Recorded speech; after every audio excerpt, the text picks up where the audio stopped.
Have you recently purchased your first home, or maybe not your first home, a home that you will be living in, and you think you have everything covered and you've taken care of all the bits and pieces? Well, hopefully you have.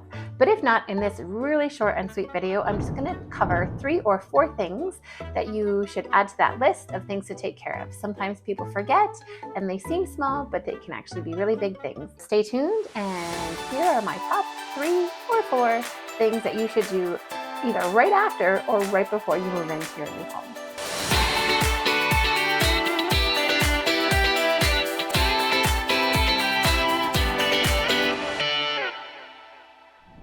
So number 1, something that people don't think about sometimes is changing the locks. I know that you're very excited when you get that home to pick up those keys, but what you may not realize is there may actually be other copies of your house key anywhere.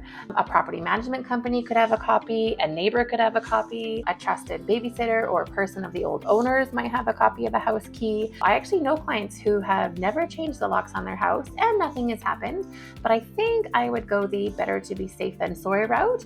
And prior to moving into your new home, I would absolutely change all the locks. Now, my tip number 2 seems kind of old-fashioned and kind of simple, but you'd be surprised how many people don't do this, and that is introduce yourselves to the new neighbors. Oftentimes, some of our best allies in our new community are our direct neighbors, and people these days don't even know who their neighbors are. Neighbors are just invaluable. They can look out for your property when you're gone. They can alert you of suspicious activity. They can just introduce you to different things in the community that you may not be aware of. I think at the very least these days, pretty much everybody joins their local Facebook community page, but I love my neighbors and they have been so helpful on more than one occasion. So even if you might be shy and even if it might seem old-fashioned, I would absolutely recommend introducing yourself and your family to your new neighbors. Now, number 3 is something that I know most people do, but I'm going to mention it anyway, is changing everything to your new address. What I often recommend to people is actually going to the post office, and I think you can pay to have a forwarding service so that when mail arrives or is supposed to go to your old address, it'll be flagged in the system to be sent to your new one. So you can actually see as the mail comes in what might have your old address on it. I know there's tons of things that we subscribe to or maybe get on a monthly basis or every 6-month basis that we might not realize. And so making sure your address has been changed is very important. I think we all think of the major things like driver's licenses, insurance, bank statements, credit card statements, but small things like if you happen to get a monthly or a bi-monthly subscription service of some sort, that's a bit fun. It was just useful to really either have all of your forwarding mail set up or go through a list of everything that you subscribe to and change your address. Now, the other tip that I have might seem like it's not that important, but usually shortly before you move into your new house, you would have had a home inspection done, which would usually give you this great big detailed list of all the things that were wrong with the house or that maybe needed some addressing.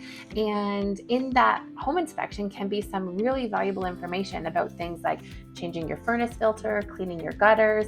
So most of the time, I recommend to people to sort of take that and create a maintenance checklist for your house. There's a lot of things that need to be upkept with the home on a seasonal basis, and some things that maybe weren't a deal breaker on your home inspection, but that maybe you need to address coming into the home. Maybe something like cleaning gutters, cleaning vents, changing furnace filters. So I would recommend that you make a home maintenance checklist, for the season that you're in when you move in, but moving on into the future, I think it would be really beneficial and help you stay on top of things. And the very last thing might seem super basic, but I'm going to mention it anyway. A lot of people want to make changes to the house, as simple as painting or as large as renovating and changing floors. And I have made the mistake of not aligning my possession dates exactly correctly for myself in the past. And I wanted to say paint my whole main level after we've already moved into the house.